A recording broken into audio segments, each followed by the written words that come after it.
Alrighty, good afternoon, everyone. My name is Patrick Hawe. I'm an associate member of T3 Trading Group, which is an SEC registered broker-dealer and member of FINRA SIPC. All trades placed by myself are placed through T3 Trading Group. You should carefully consider whether trading is suitable for you in light of your own financial conditions. Please read the rest of the disclosure. Thank you very much. Position disclosure, no new swings for me ahead of CPI, which is tomorrow morning. The big event we've been waiting for this week. Okay. It's a 5-minute chart. All right, so today was Tuesday, day before CPI. Yesterday was Eclipse Day, so it was a very, very slow day for the market. Today we were expecting it to be pretty slow, but not as slow given that there was no solar eclipse coming over the country today. And that's pretty much how it turned out. In the end, we are up a little bit, actually. SPY looks like is up a little bit more after hours. Yeah, it is. So as of now, SPY pretty much ending the day flat, up 0.2. IWM with a little bit of relative strength, up 0.5. Q's up 0.5. And Dow pretty flat. So actually Q's and IWM taking the lead. And then the Dow, quote unquote, weakness, not that much weaker, weighing down on SPY a little bit.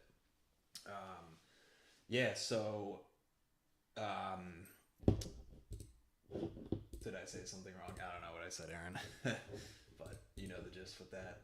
Anyway, so overall, if you're looking at, say, the opening price and the closing price for today, you probably thought nothing really happened.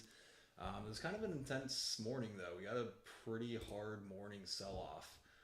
As you can see, we gapped up, faded that gap, so had a price correction on the 5 minutes into equilibrium for the 5 and the 15. That's funny. And then we had a pretty hard sell-off at around a little bit before 10:30. There wasn't really a number that came out for that or anything. I think there was some Fed speak. It's kind of a crazy sell-off. I don't remember what really triggered it. Arguably nothing really actually triggered it other than just a bid in the VIX coming into the market. So as you can see, UVIXY fairly opposite of the SPY here with a gap down for the VIX. Sold off a little bit, V bottom to highs, which is always somewhat notable per se. A little bit of a bull flag, and then just a nice rip higher, which ended up fading down. But again, I don't think there was really anything that was coming out with that. It was just, I'm pretty sure, unless I'm totally blanking on something that I'm forgetting, just a bit of a VIX bid coming in. And if we can take a look at our actual VIX chart, which I still think I have up. Yep, so VIX actually closing slightly below 15, just under 15 today. And then if we look at the 5-minute chart from today's action, a little bit of a gap down, similar looking to UVIXY there. Opens, trades up, bull flags, breaks out, arguably just kind of technical through 1550 actually, which 15 has been a level and 1550 has been a level as well. There's been a lot of cases where we got above 15 but didn't really quite break out or push higher through 15 in a bigger way and stopped at like that 1550 and then faded back down. You can see a couple of these tails going back here, paused around 1550 multiple times. So may have just been a bit technical there. Sell orders waiting to get triggered. They all finally got triggered there. But at the end of the day, complete rollover there with the VIX trading opening again in front of that 1550, trading all the way up to 1650, and then rolling all the way back over to finish the day lower than it started, under 15. A complete and utter round trip for the VIX today ahead of CPI. And that was pretty much the action that took place for the day. A bit of an afternoon bid came in this afternoon.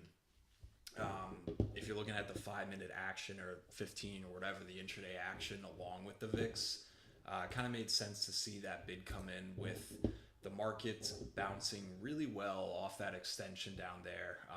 I know a lot of us, or it seemed like a lot of us were playing some downside extension scalps, particularly in NVIDIA too, really rolled over in that. Again, many of us were looking at the long-term scalps, but just for the sell-off itself too, NVIDIA at one point finishing the day down 2% in a market that's finishing slightly green / flat. Now, at one point, this NVIDIA was down to like, I want to say 3.5%, almost even 4% down, which at this point, NVIDIA is like kind of the new Apple. And what I mean by that is it seemed for a long time, it was always, what's Apple doing? Apple's basically moving the market and weighing on the market because it's, again, so heavily weighted. NVIDIA is kind of that name now. It's just gotten really expensive. The market cap's huge with it. Apple's still bigger and everything, but this is kind of like the hot stock that everyone watches these days. Obviously, unless, you've never traded this market ever before, most probably know that by now. But still, so this NVIDIA rolling over from 870 to a low of actually 830, solid 40-point rollover there. Really weighed down on this market as well. But we got downside extension on multiple time frames on that low. The VIX got a little bit of upside extension there as well. UVIXY getting to what it gets, like 716. So yeah, I got over 7 there pretty decently. And that extension bounce ended up being the low for the day. SPYs bounce up pretty well. You get your 5-minute bounce, a little bit of a fluctuation in that 5-minute equilibrium. That pushes higher, turns into a better 15-minute bounce. And then the 15-minute bounce turns into a 30-minute bounce. Slow rollover in the afternoon here. But if you're looking at, say, the market looking like it might roll over, what time was this? Like 3 o'clock or so. Looking like it might roll over. And then you're looking at the VIX and UVIXY here. It's pushing up, but arguably some positive divergence there. Just double checking some of these charts real quick. But if you see how, for example, the SPY makes a lower low, looking like it's going to roll over, looking pretty heavy.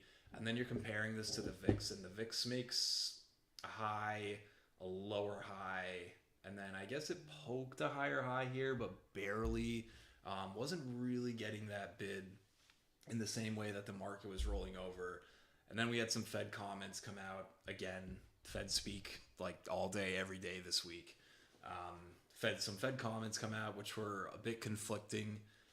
These guys in one line say that they are ready to push rate cuts back, and then in the next line they say, but at the same time, if the data shows it, we'll cut right now. So I don't know if it's even really the algos are trading off that at this point, or if it's just that VIX rolling over for the afternoon bid. But again, so if you're looking at like the open and the closing price, it probably looks just like a boring day. If you're looking at the intraday action, it was pretty exciting. But this hard morning sell-off ended up by the close being totally negated. Really started at 519. SPY got up and through and closed over 519. So not that it was for nothing, but it kind of was for nothing really. During the morning session, I remember talking about if we do keep selling throughout the day and the VIX keeps getting bid up throughout the day, it actually, I would argue, gives a much harder setup for the bears going into CPI. We were talking about this a little bit yesterday with the VIX often being somewhat elevated or having an extra bit of a bid to it going into events. It's been this way for like over a year now, at least, I want to say, where we get this this next event that happens, whether it's an FOMC meeting or a CPI report or a jobs number or something like that. We get this next event to come up. People get nervous that it could finally break something. The event happens. It doesn't really break anything, whether it's good or bad. It's just, I don't know. We just keep taking these extra hedges going into it. But the event passes. It's not a make or break event, really. Those hedges have to get unwound. And again, those hedges are the reason for the bid and the VIX heading into these events in general. Event happens, VIX bid gets unwound, the hedges getting unwound creates buying in the market itself. Those hedges get squeezed if they're not getting unwound fast enough, new buying's coming in, and it's just another cycle of heading up. And it's just kind of the same thing over and over and over again, to the point where I'm sure many people, including kind of myself, are getting not sick of it, but just, it's kind of just the same thing over and over again. An event happens, doesn't end the world, market goes up, market goes sideways as we wait for the next events. The next event happens, it doesn't end the world, market goes up again, so on and so forth for many, many months now. Probably pretty much half a year at this point, right? That November bottom was early November. So actually going on half a year now of just the same thing over and over again in a very, very strong market. So that was the markets today, and it leaves us pretty much in the same point where we were yesterday going into the event. I'd say we're pretty neutral going into the CPI, which makes it a little tricky for what's going to happen. I know yesterday, NVIDIA, one example that some people I saw chatting about, NVIDIA got a price target increase yesterday, which happens almost every day. But NVIDIA also goes up every day for the most part until the past week or so. NVIDIA got a price target increase yesterday and finished the day red, which was interesting and a bit of a change in nature. And then today, for that market morning sell-off, this thing rolled over, I think, the hardest out of any names, really. Plenty of names sold, but NVIDIA was probably the number one rollover there. So does that mean that people are selling this and there are sellers out there no matter what, and they're looking to sell in a down tape or an up tape? And then for CPI tomorrow, is that just going to be more liquidity for them to sell into?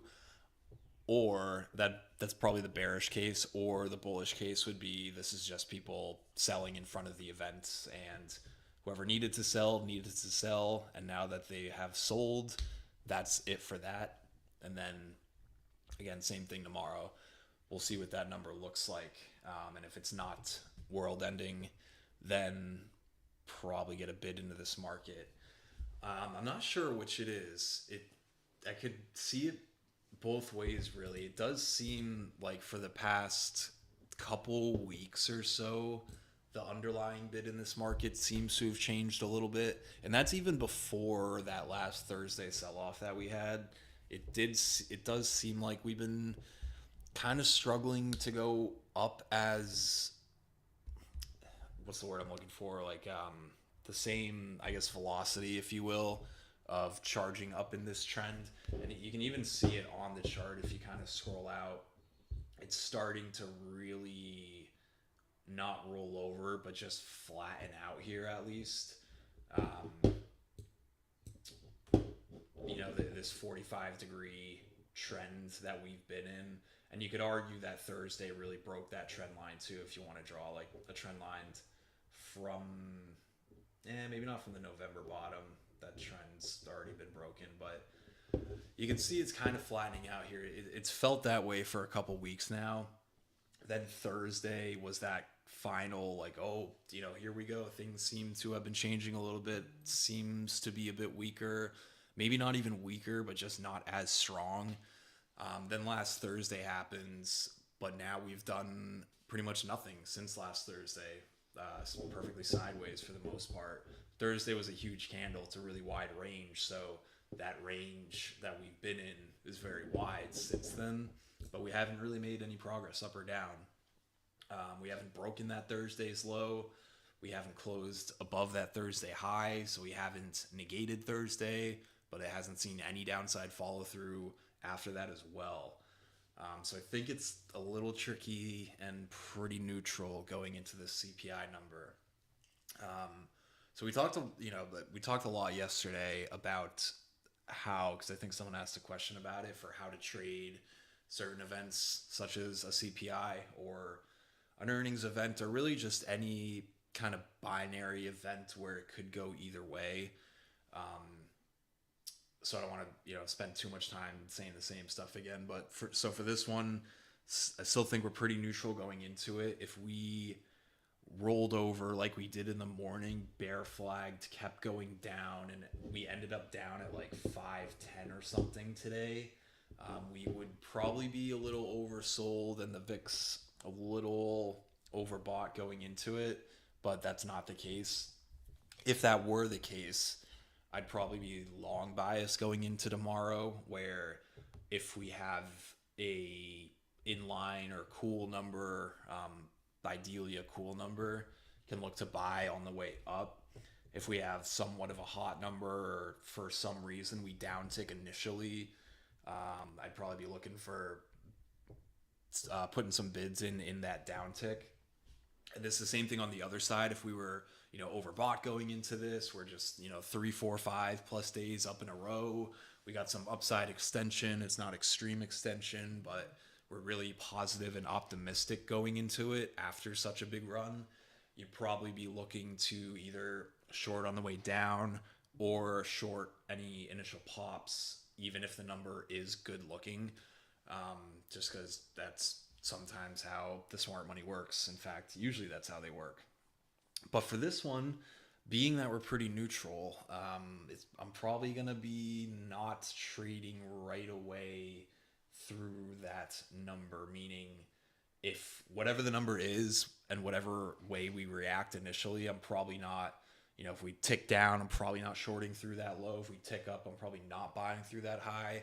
I want to see whichever way we tick, do we negate that fairly quickly? If we don't negate it fairly quickly, do we either bull flag or bear flag after that? And then say we're bear flagging what's relatively weak, search for names that, either sold heavier, didn't bounce as much, or vice versa. If we're upticking after that 8:30 number, the CPI number comes out tomorrow morning, what's bull flagging on that well, what didn't pull back initially, and even before the number 2, you'll want to be looking for your relative strength and relative weakness. So if we're gapping down tomorrow morning, what's green in the gap down, or what's gapping down less, that's your relative strength. That's what you're going to want to buy for the CPI number. And same thing, if we're gapping up tomorrow, what's not gapping up as much, or what's actually gapping down when the market's gapping up, that's your relative weakness. That's what you'll want to sell potentially if you think we're going down. But if you think we're going up because the number's good, you're probably going to be wanting to buy relative strength. I probably wouldn't want to be shorting relative weakness like in an up market. I know it sounds simple when you say it like that, but I know how it is too in the heat of the moment when the number's coming out and it's 8:33, 8:34, 8:35, and you're looking for things to do. And that's what I mean with like not having too strong of a bias. Or someone was asking me about like my morning list in the morning. I'll have a morning list for things that I'm looking at, but I'm not only sticking to that list. If I see something with better relative strength and better call flow, or whatever, something's better about this or something's worse about this, I'll happily go trade that instead, because that's where the volume is, that's where the money's flowing either to or out of. So that's probably how I'll be trading tomorrow morning. We'll see how they gap us. I can't imagine it's going to be too extreme of a gap based on the fact that they rolled us over and then negated that rollover today. It's kind of annoying, but it is what it is. Just kind of hard to position yourself in front of this number. Who knows really? I would imagine, so market's looking for 3.2%. I remember saying that yesterday. Let me just double check that real quick, but I'm pretty sure. Yeah, we're looking for 3.2% year over year. Um, if it's in line, and in line means probably a point 0.1 roughly deviation between that 3.2. So a 3.3 or a 3.1 probably won't be too big of a deal. I mean, I imagine that if it's hot, it's not going to be great for the market, but that's what we got last time. It was hot, and last time it was hot for the second time in a row, but it was only hot by point 0.1, so markets kind of brushed it off. But, does the argument for sticky inflation or even the trend starting to turn back up come into play with a third hot number in a row? One would think so. Then the flip side, if it's a cool number, say under 3, which I don't think we got in maybe we got a 2.9 print once. I don't think we've actually had a 2 handle on this yet. Obviously, that will help bring the rate cuts that many are looking for and probably aren't coming yet, probably aren't coming till at least later on in the summer. It's been June for a while, and now it looks like it's pretty much 50-50 between June and July at this point, give or take a little bit. But some of those June expectations are getting pushed back to July. I won't be surprised to see them get pushed back again.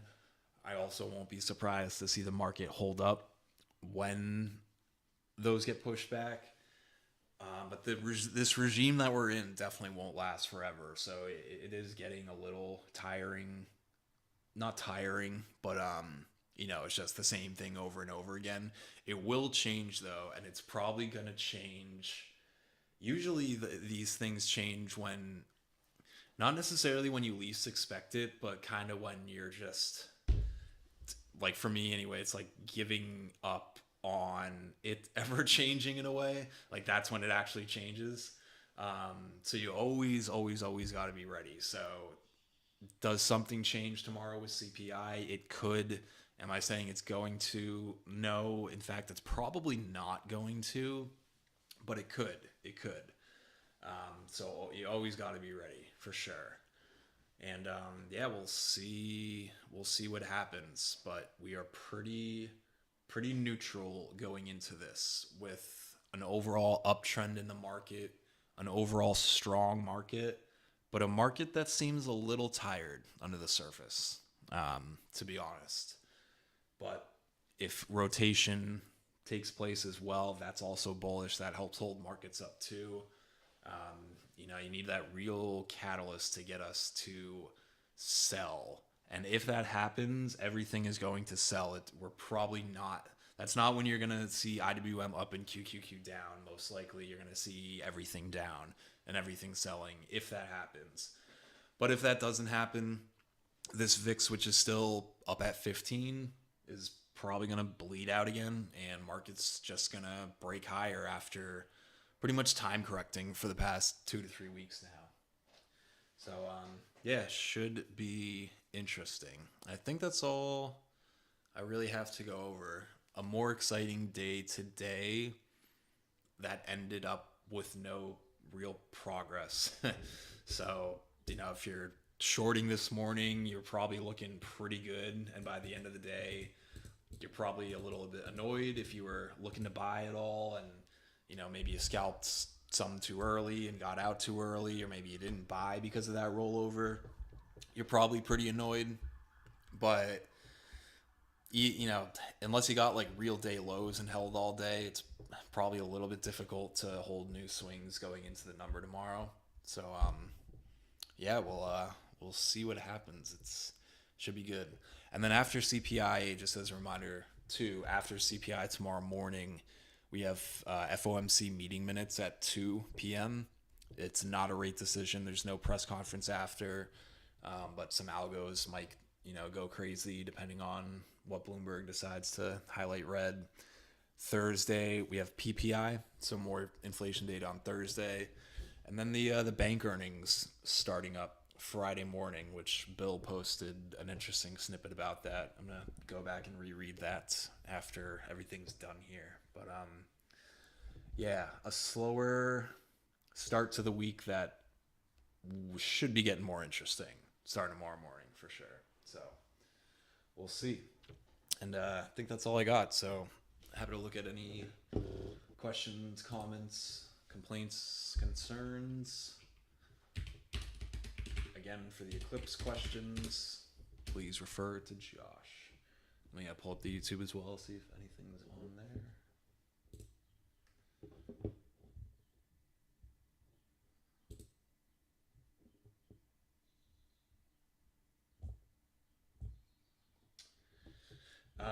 I see Gabriel saying that the YouTube looks like a VR video, and I agree with him on that now that I've just pulled this up. I don't know why. Let me see if this does anything. I gotta wait for... Interesting. It's like super zoomed in.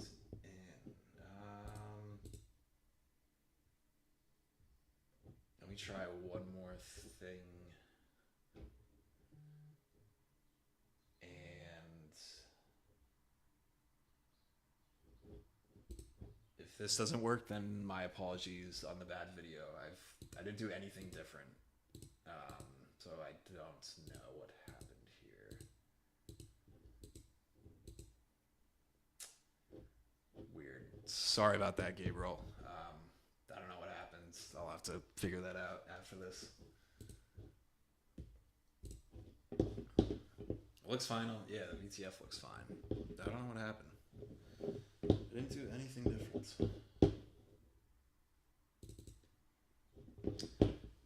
Going back to the VTF. Let's see.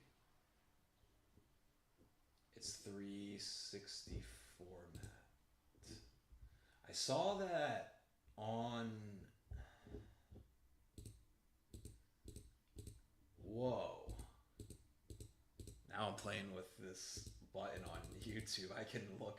Oh man, that is crazy. I'm in the chart. Wow.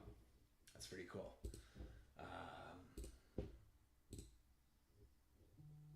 Let me just look at one thing real quick. I'm just curious if... 360...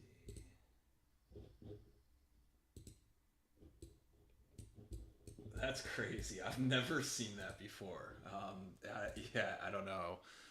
I'm gonna have to... I'll look at settings after this. I have no idea why that's doing that. I don't think I did anything different. That is kind of cool though. Not very useful, so I apologize, but still kind of cool.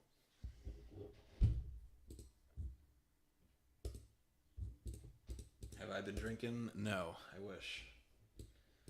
Some of us still work full days here, Rich. Alright, let me go back to VTF and check out any questions. So could be selling to pay taxes. Yeah, so I know we mentioned that this morning. Tax seasonality, the selling for that starts around, I think the 10th or the 11th. Today is the 9th. I don't think that was the main reason for the selling this morning, but perhaps that could have triggered some selling that triggered more selling, and it kind of fed back on itself like that. But so perhaps, but even if it is tax selling, so like this started last Thursday, which is a little bit too early for that, but we're not really down either. We're, there's some selling going on, but overall we're just sideways. But yeah, that ends for tax day, which is Monday, I believe. Yeah, Monday is the 15th. And then it's supposed to pick back up after that, seasonality-wise. So that is perhaps part of the underlying weakness that we're seeing, maybe somewhat coming from that, for sure.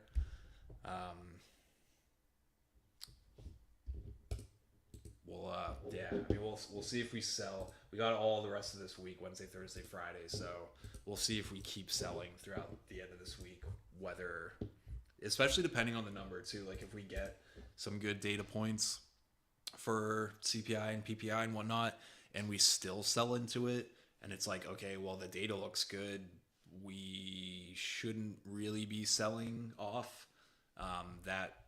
That would make a little bit more sense, but it's kind of got to prove itself.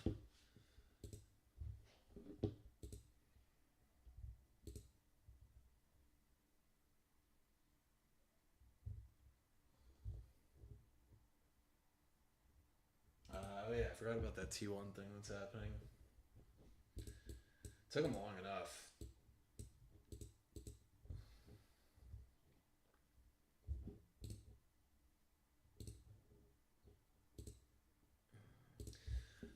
Pat, from Cody, I took a Roblox inside 5 at 955. I had some relative strength to the markets and got filled, but then immediately rejected. Stopped me on the break lower. Is this a trade that you would think would normally work in your favor?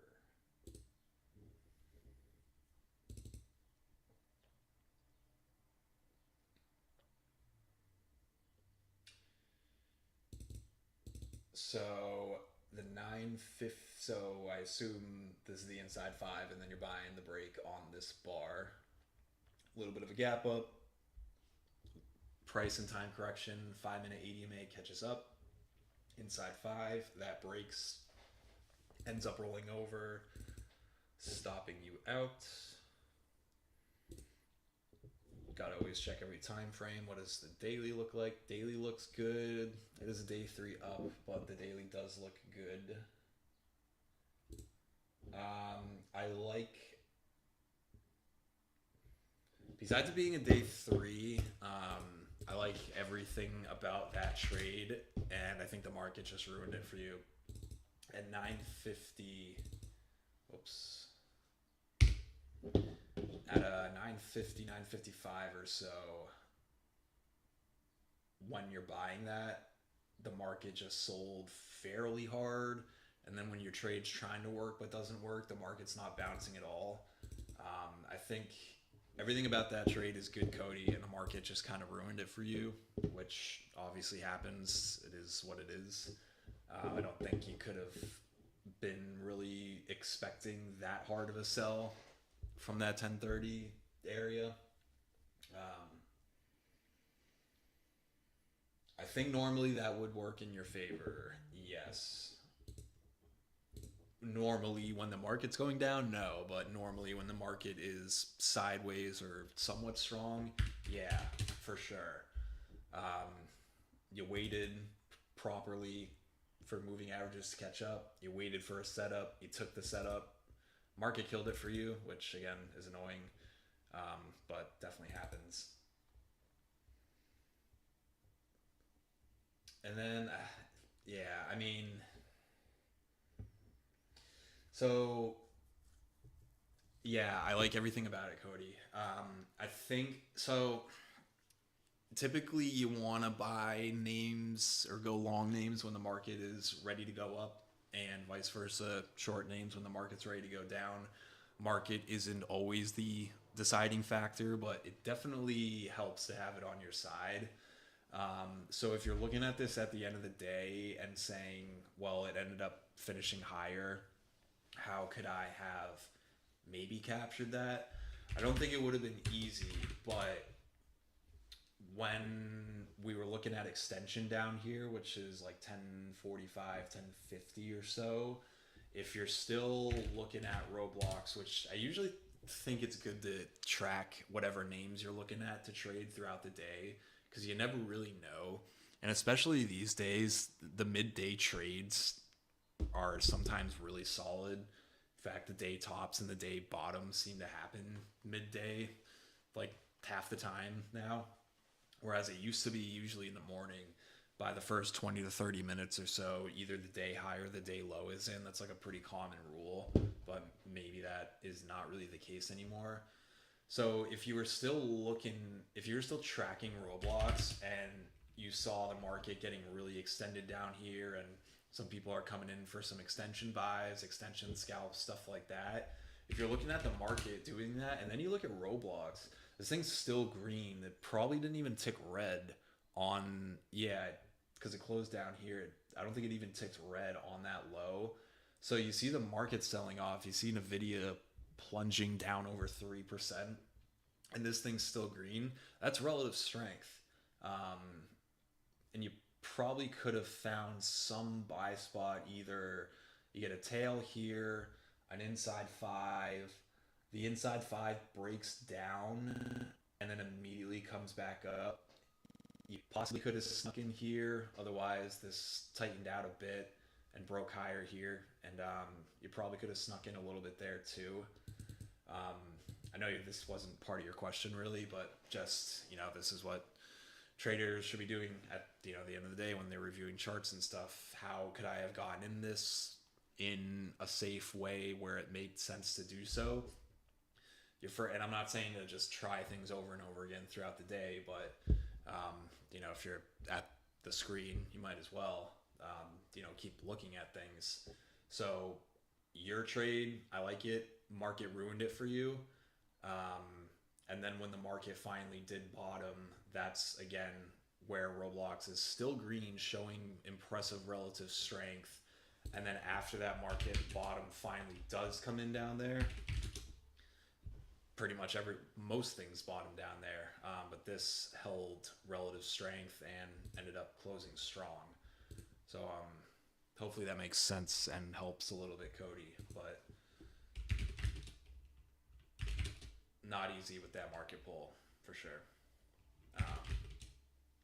But yeah, it's a pretty good example actually of relative strength proven to be relative strength too, because then that stayed strong and ended up making new highs on the day, and the market never made new highs on the day. Even though it bounced really well, we never broke that high, and Roblox ended up breaking that high. So as much as this market changes and gets weird sometimes, relative strength and relative weakness are pretty solid foundations still that seem to still work. So that's nice for us. So yeah. I'm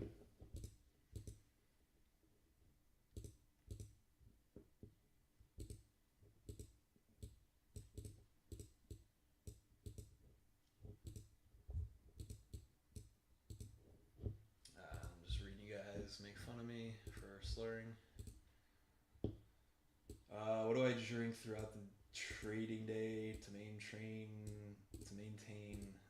fantastic focus and work ethic?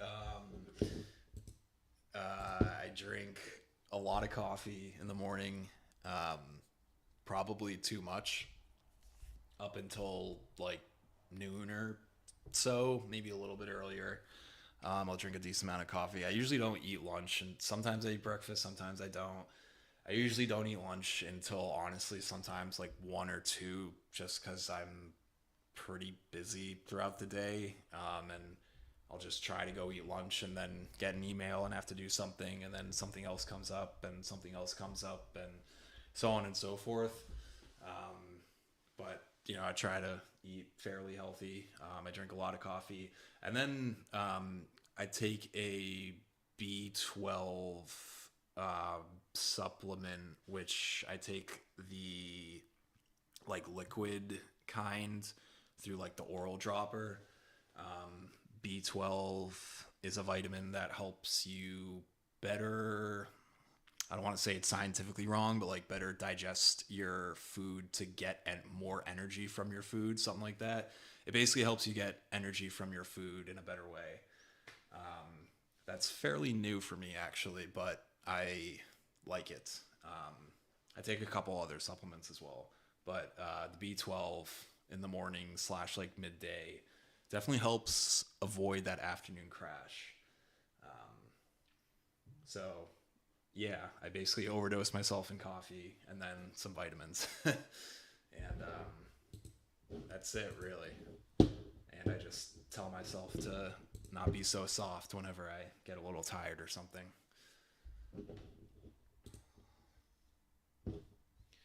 I see some a couple comments on YouTube. From Gabriel, what do you think of Disney here? Inside day, CPI to make it go before open inside day on Disney. Ooh, Disney is one of those. There's a couple names out there that have changed. Intel being one of them, although now it seems to be back to its old self. But Disney has really improved a lot over the past, I guess, half a year or so. Market that never goes down definitely has helped with this for sure. Disney looks good. I can't really say that looks bad. It doesn't look perfect, but it does look good. Nice and tight inside day. The CPI number definitely might make that a bit tricky. Looks like you got basically 117 on the downside. 117 on the downside, 118.50 on the upside. Let's look at the 5-minute chart.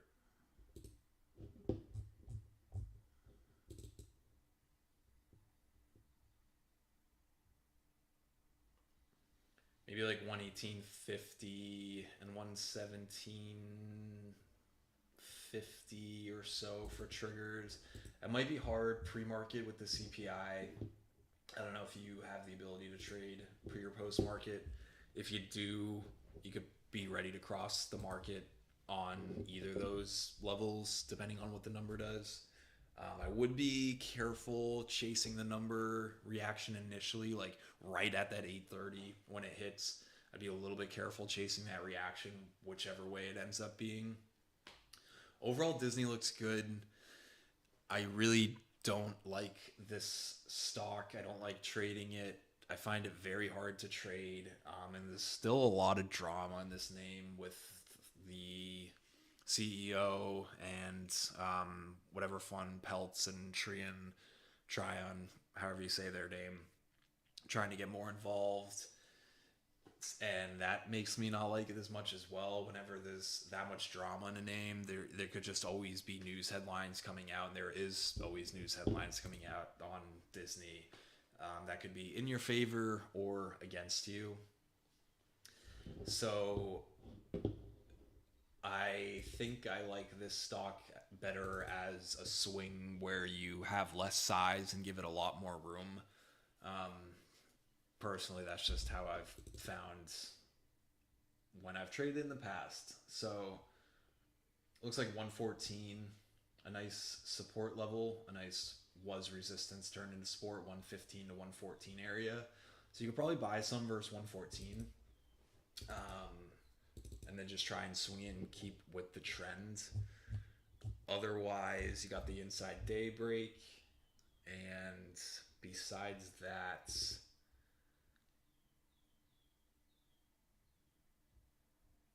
yeah, I think that's it, really. You got the inside day break. Be a little careful on the CPI initial reaction.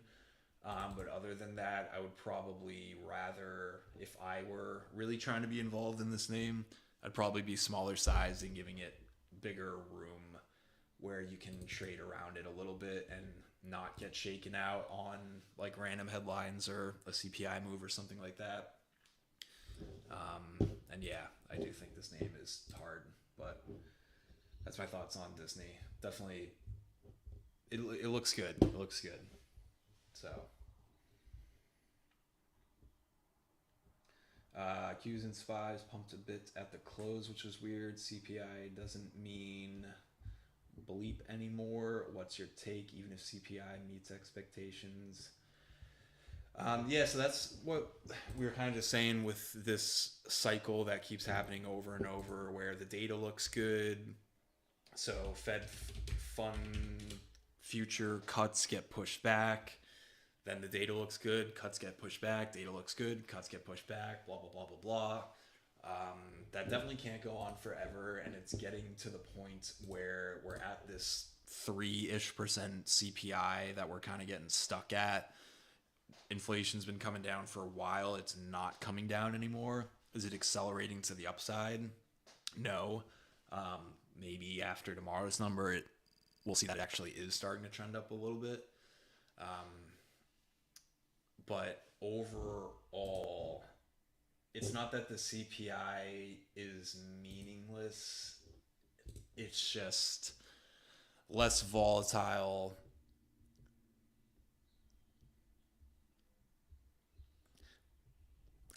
I mean, for a while now too, I forget. I'm trying to think when the next jobs number is, but for a while now too, we've been talking about.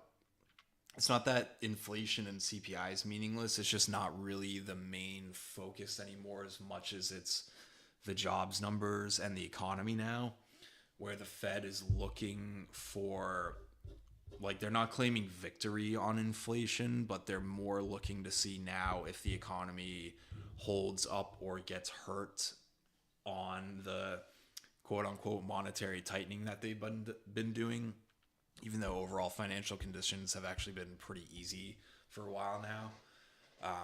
And so far, the economy has been holding up well, and the jobs market is still doing really well.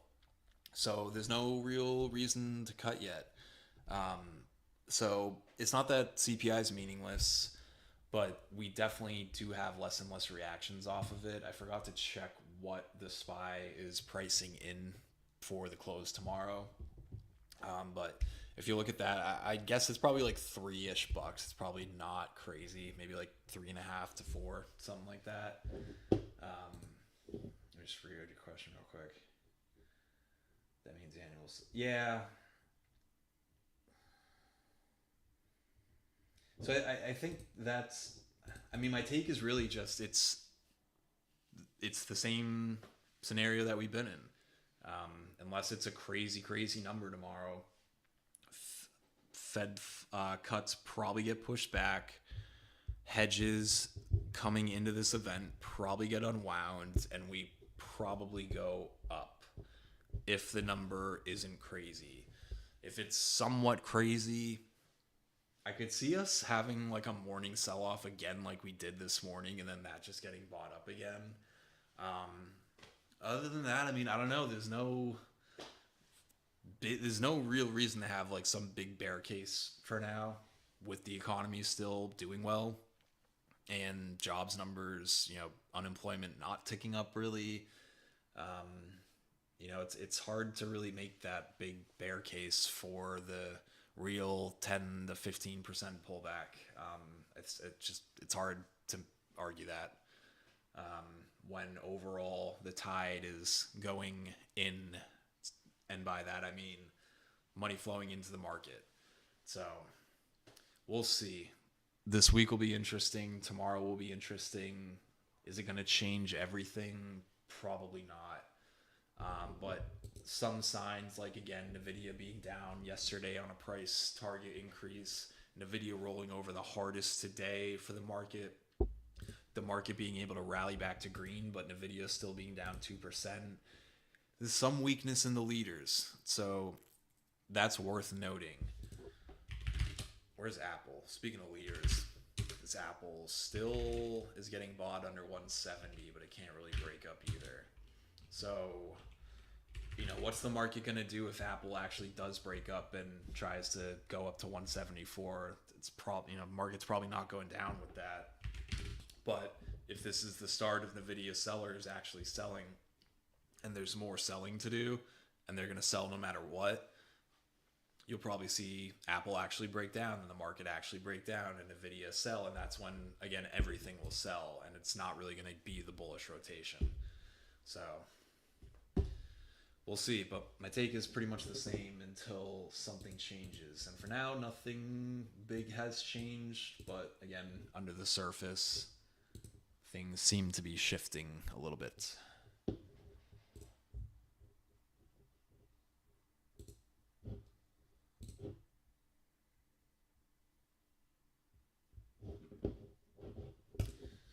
Gabriel asked me to look at ANF. Yeah, I mean, a leader in retail. Is this a market leader? I don't know about that. So there's some Kohl's flow today. Yeah, I mean, ANF down through the 50-day. It's also a day 1, 2, 3, 4, 5 day, arguably a day 4, day 5 down. And it's not quite in a downtrend yet. It might be in a little bit of a downtrend. Overall, I think it's just a big kind of weekly bullish consolidation that's at risk of rolling over further. But that's similar to this Apple, which is at risk and has been at risk of rolling over further, but it keeps not doing it. You know, it lost 170, but, you know, losing 170 and trading down to mid 168s, and that's it for a couple weeks now, really isn't that bad. So this ANF does look vulnerable, but if the market catches a bid, it's probably going right back up, and this ANF could actually even be a decent long back through, say, like 117, yesterday's low or so, or today's low, if it's below that tomorrow.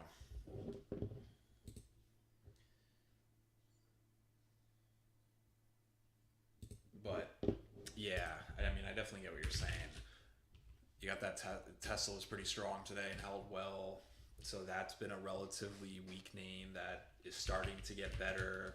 This Apple's been a relatively weak name that's starting to get better. Nvidia's been strong, but getting a little weaker.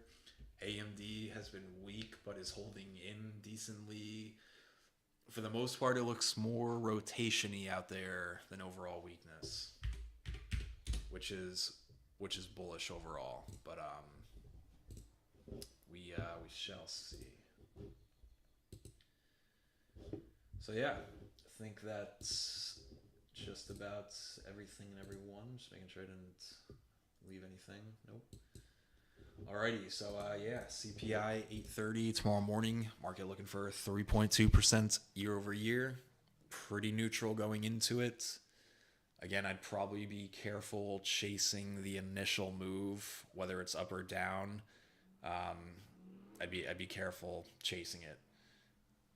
Personally, I'll probably be waiting for things to settle in a little bit, figuring out, again, before the number 2, depending how they gap us overnight into the morning, before the number, whether the market's gapping up or gapping down, find your relative strength and weakness in the morning before the number, and usually those stay true. You know, if something's relatively strong, but then the market gets hit and goes down on the number, well, you probably want to short relative weakness and not buy the relatively strong name that you were looking for in a down market. But usually something that's relatively strong doesn't go from the strongest to the weakest. It usually doesn't flip like that. So again, look for relative strength and relative weakness before that 8:30 number. 8:30 number hits. See how we react. See if we retrace that reaction or not. And then follow either if it looks like we're going down, follow that relative weakness. If it looks like we're going up, follow that relative strength. And that should work. So we'll see. Alrighty. Have a good night, everyone. And we'll see you tomorrow morning for CPI day. So yeah, take care. See you guys tomorrow morning.